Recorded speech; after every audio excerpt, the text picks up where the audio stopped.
Boa noite, amigos da Rede Opinião de TV. Está começando mais um programa Saúde na TV, um programa feito para o seu bem-estar e qualidade de vida. Você sabe que o nosso programa às quartas-feiras, às 20 horas, ele é ao vivo e você pode participar através do telefone 3543-6413 e fazer a sua pergunta, tirar a sua dúvida com o nosso entrevistado.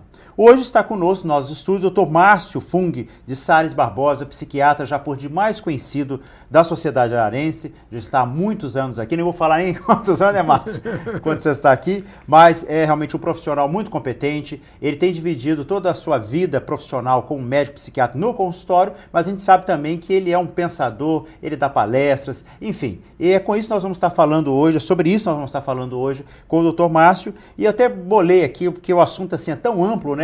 Mas uma coisa que eu quero que vocês hoje venham de alguma forma refletir um pouco mais sobre a vida, sobre a sociedade que nós vivemos. E eu coloquei aqui como ser, ter ou parecer com. O que ele quer dizer? O que ele vai falar para a gente sobre isso? Ser, ter ou parecer com. Márcio, quero te agradecer mais uma vez a sua disponibilidade e prazer de estar aqui conosco no nosso programa. Muito obrigado, fico feliz de você ter me chamado, viu? E dizer para você que tem só 43 anos que eu estou aqui, viu? e fazendo uma medicina boa, e eu gosto de ser principalmente um clínico geral. Mas eu faço psiquiatria e a clínica geral me ajuda muito para poder encaminhar para vocês. Ok. Márcio, então eu já queria assim, que você desse você como psiquiatra, como pensador, palestrante, né? Eu queria que você falasse um pouquinho da sua visão hoje, né? Como é que a participação da sociedade hoje no dia a dia, as pessoas, né? Como é que você vê isso? Olha, eu quero dizer o seguinte, que de modo geral, uma grande parte da sociedade vive procurando fazer o seu book, né, para ver se sai do seu tubo. Né? Então eu quero que você veja o seguinte, hoje a televisão, os jornais, de modo geral a mídia é que faz a cabeça das pessoas. E, de modo geral, eles querem seguir aquilo que está sendo dito, que deve ser as karminhas do mundo, né? Vamos com karma, né? Então, na minha maneira de entender, a gente tem que procurar sentir a vida e não deixar que a vida me leve, porque, de repente, chega a hora aí, como é que faz, né? Se é hora de morrer, eu não fiz o que eu devia. Márcio, existem muitas linhas, muitos hoje livros de autoajuda, né? Tentando empurrar as pessoas de alguma forma diante da vida, né? Mas eu queria te fazer essa pergunta, querer é poder? Eu acho que querer é poder. Agora, você tem que entender que para você poder, você tem que entender que você nada sabe. Você ser uma besta quadrada, vamos falar assim em português bem claro, né? E quanto menos você achar que você é competente, mais profundo você vai, né? Então eu acho o seguinte, o indivíduo tem que querer, ele tem que lutar para ele ser realmente. Se ele não fizer isso, ele entra pelos canos direitinho. Mas, Márcio, eu acho assim que realmente hoje, na sociedade que a gente vive, muitas vezes, né, a visão que as pessoas têm, às vezes a visão um pouco distorcida da realidade, né? Quer dizer, às vezes eu não sei se toda essa, hoje, as redes sociais, os relacionamentos hoje tão fragilizados em função da distância, você se comunica através de iPads, iPhones, computadores, PCs, enfim, muitas vezes as relações interhumanas, né, familiares, muitas vezes estão ficando distanciadas. E como é que a gente pode conseguir realmente assim uma visão, né, pessoal mais próxima à realidade? Como é que a gente pode entender isso? Como é que você vê essa questão? Eu acho que cada pessoa precisa ter a consciência de que, na verdade, nós estamos num balaio de gato. Eu vou te contar uma historinha rápida para você ter uma ideia. Outro dia resolvi dar uma volta no quarteirão de casa. E quando eu cheguei no quarteirão, na esquina do quarteirão de baixo, que a minha casa é da esquina, eu olho assim e vi uma vizinha vindo de carro. Eu atravessei o meio da rua, abri as pernas, os braços e fiquei assim. Aí ela parou o carro e falou assim, você quer morrer, cara? Eu falei, não, quero que você desça daí. Aí ela desceu, eu fui lá, dei um abraço, um beijo nela, porque é uma pessoa muito querida, né?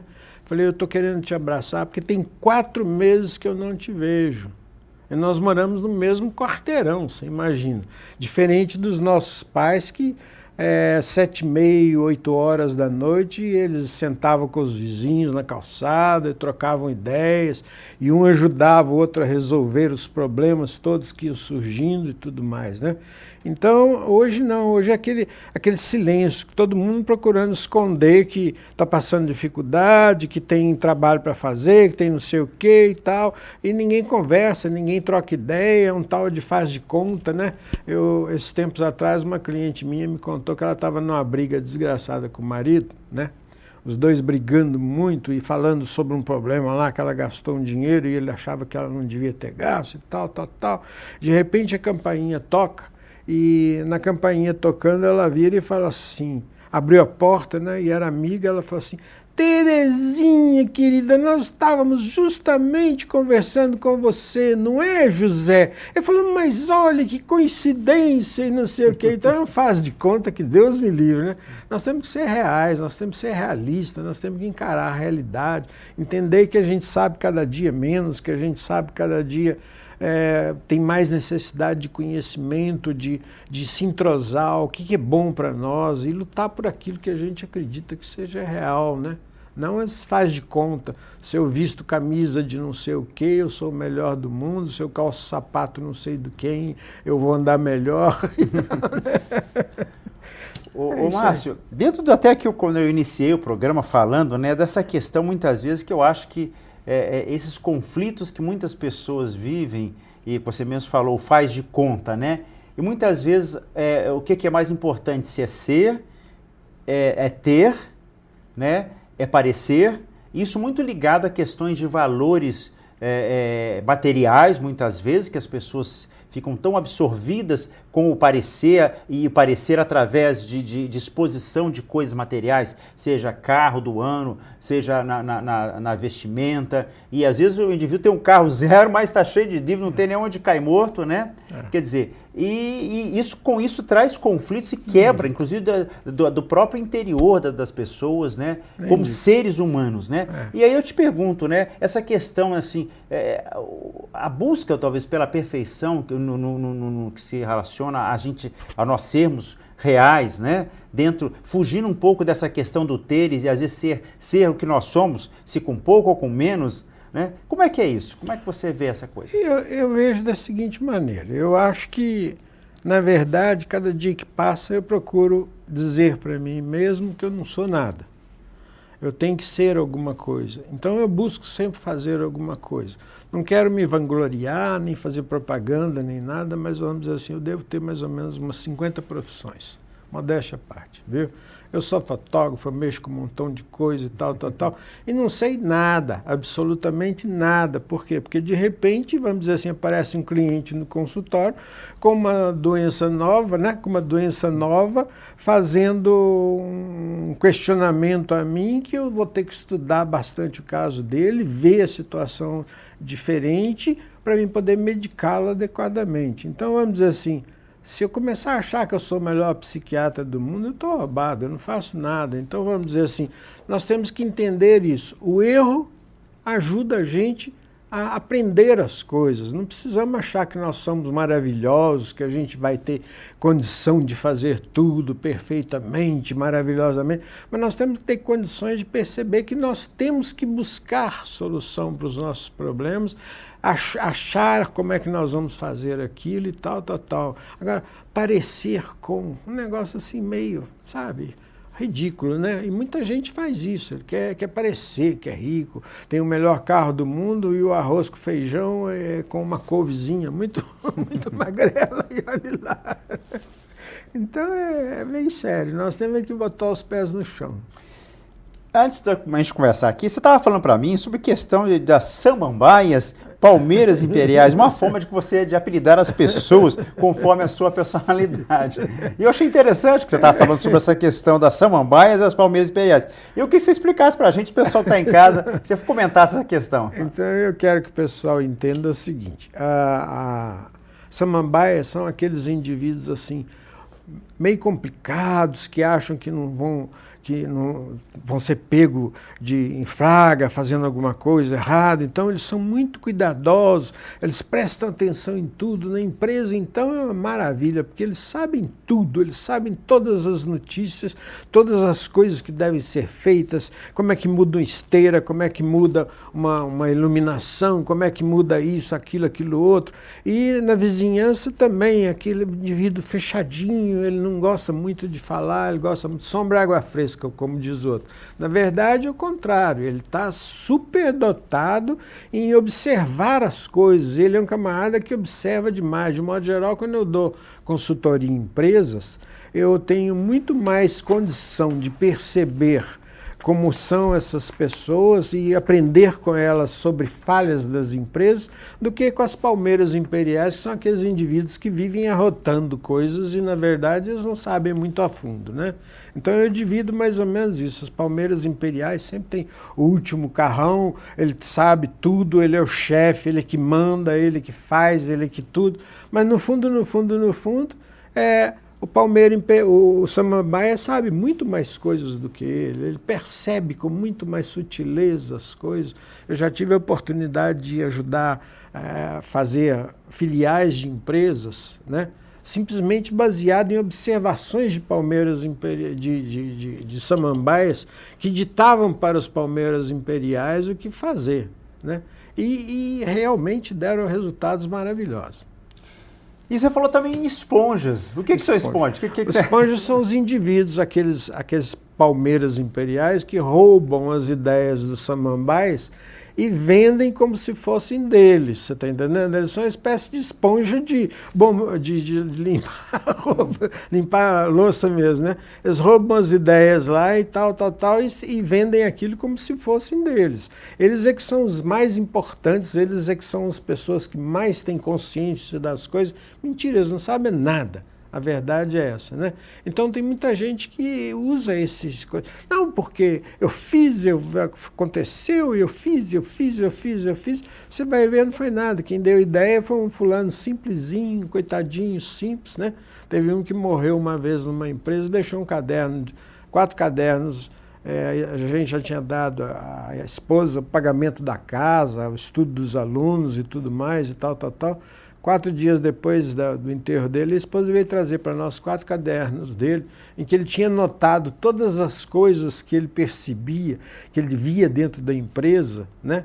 Você não imagina como criar uma filial daquela empresa foi a maior barbada do mundo, porque o indivíduo mal sabia escrever, ele anotava as coisas de uma forma tão tranquila, que para nós simplesmente não teve problema, nós pudemos padronizar a empresa inteira, nós pudemos criar situações novas, até produtos novos dentro da empresa, por causa de ideias dele.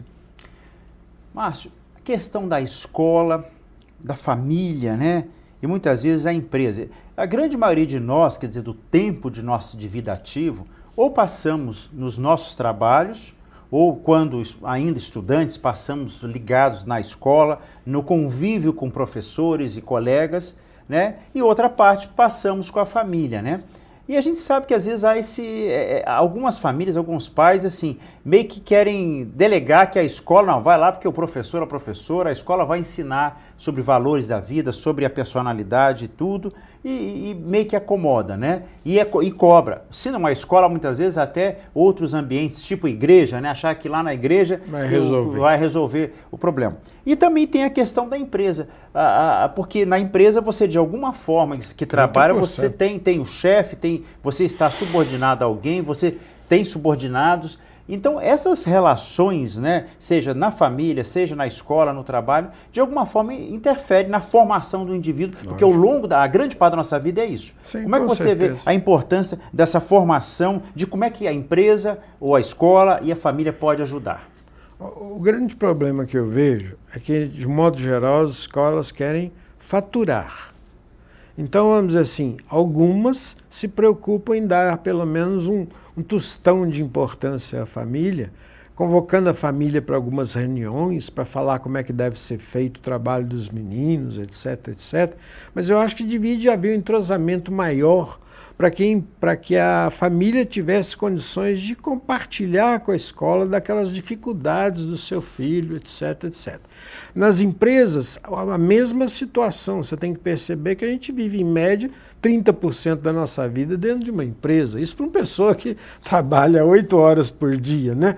Então, o que eu penso? Eu penso o seguinte, que a empresa devia ter momentos agradáveis, momentos de cursos, bate-papos, não cursos profissionalizantes, mas cursos assim, educativos para a família, que conscientizasse as famílias da importância do fulano trabalhando na empresa e tudo mais, né? E desse a essa família a condição de entender a importância do seu funcionário lá e dizer o que ele faz, etc., como eles trabalham, fazer um churrasco de vez em quando para o pessoal. Não precisa nem a empresa gastar dinheiro com isso. O próprio funcionário tira um pouco do salário dele e paga o churrasco de 3 em 3 meses, de 4 em 4 meses. É uma coisa que eu acho que engloba muita amizade dentro da empresa, e o indivíduo passa a se sentir produtivo, do mesmo jeito que a família pode se sentir colaboradora com a escola, não só no pagamento da mensalidade, mas ajudando a escola a entender o próprio filho, entender o filho dos outros, a haver aquela comunicação como existia no meu tempo. Quando eu tinha algum castigo na escola, quer dizer, os amigos dos meus pais todos falavam aí, eles diziam para o meu pai que às vezes aquilo acontecia por causa de algum problema em casa mesmo, né? De algum problema que eu necessitava fazer, alguma coisa que eu precisava aprender e tal. Então, vamos dizer assim, eu acho que essa falta de comunicação tem que ser melhor expandida até dentro da igreja mesmo. Parar com esse negócio de só dízimo, e daí dar aos indivíduos. Eu acho que é importante ter o dízimo, porque a igreja mantém-se às custas disso também, né? Mas eu penso que precisa transmitir para as pessoas uma consciência do indivíduo como ser vivente, como ser que Deus pôs no mundo e pediu a ele: seja feliz e faça feliz aos outros. Eu penso assim. Sim. E você também estava conversando, estava falando da otimizar revoluindo, né? O que você entende, né? Eu achei interessante também a sua... Deixa eu te contar essa história. Otimizar é uma expressão bem antiga, né? Eu estou aqui, eu quero chegar aqui, então eu tenho que fazer um planejamento adequado para me chegar até esse ponto. Bom, mas um dia o meu filho estava escrevendo uns negócios em casa e ele usou a palavra de uma música, inconscientemente, do Vandré, Revoluir. Ele tem essa música numa música dele, essa palavra numa música. Eu olhei aquilo e falei: filho, eu vou usar essa palavra sua. Ele falou assim: vai, pai, em quê? Eu falei: eu vou usar revoluindo. Então, eu penso o seguinte: hoje em dia, principalmente, mesmo antigamente, mas hoje melhor, havendo computador, se faz todas as reuniões através de computação.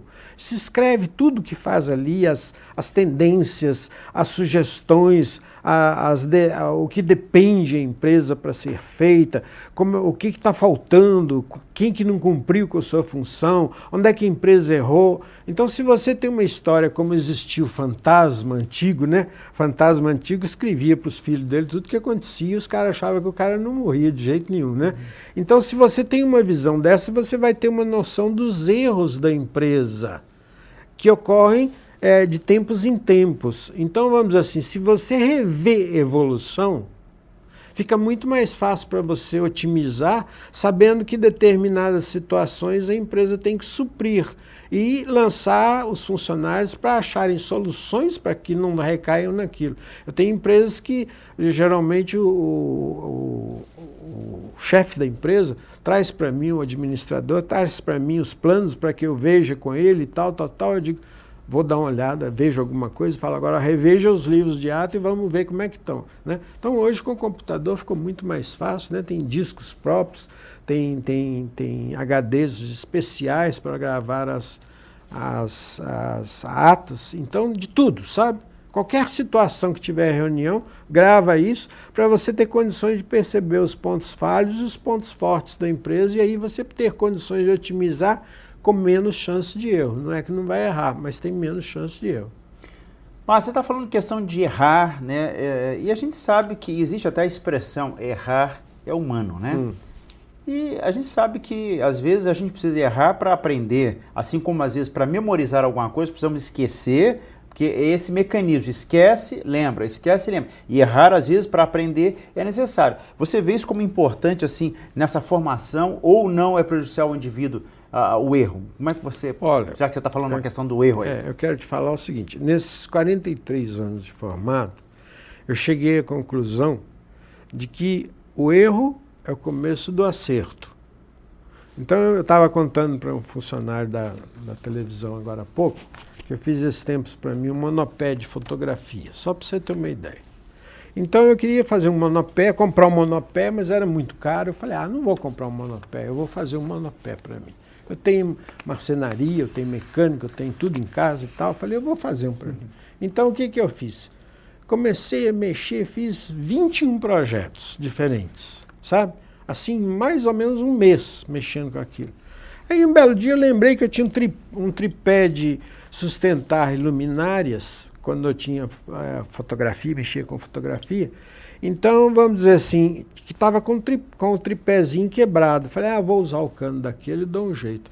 Tirei o tripé dele, quando eu fui ver, ele era oco por baixo. Então, eu botei uma borracha, dentro de uma borracha uma madeira, botei a madeira socada com um martelo de borracha e botei 3 pinos travando tudo aquilo. Um cano, um corria dentro do outro, ele já estava meio frouxo.